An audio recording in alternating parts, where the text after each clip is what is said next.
Machiegni kendo nyakora mogijo siasa motenore gi duond bura mar ODM mawuok e kaunti ma Kakamega oseyudo makedo gi mibadhi EACC kuom temo geng'one manen gavana e kaunti no Wycliffe Oparanya mondo kik puodhe lemo mar tend migao kaluwore gi weche motenore kod mibadhi miseye godo. Kane giloso romo mane okelo kanyakla jokanyo mag ODM e kaunti ma Kakamega, josiasa go kotelnegi kod gavana ma Kakamega Fernandes Barasa okwayo duol makedo kod mibadhi e pacho kae EACC mondo wek donjore bura ma kamano. Wirani apis jomin buche pacho ka ne osetieko burano kendo luoko nyingo Oparanya ewi bura mar mibadhi manodonjne godo.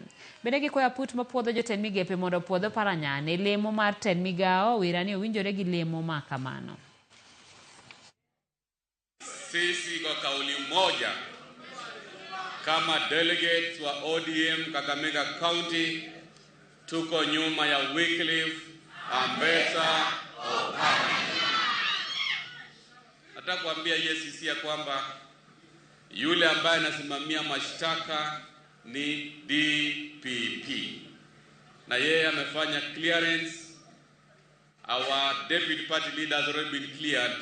Na pia tunaambia appointments committee ya bunge ambayo inaongozwa na speaker kwamba wao wafuate sheria, na wakifuata sheria wampitishe Wycliffe Ambetsa Oparanya. Unajua unakejeli wa Kenya, sababu hakuna Mkenya ambaye hajui kwamba Wycliffe Ambetsa Oparanya ni mchapakazi. Na kwa nini tulijituma kazi? Kwanza ni kwa sababu hakuna mwingine ambaye angekuwa bora zaidi kuteuliwa na chama cha ODM kama Oparanya angekuwa hapo.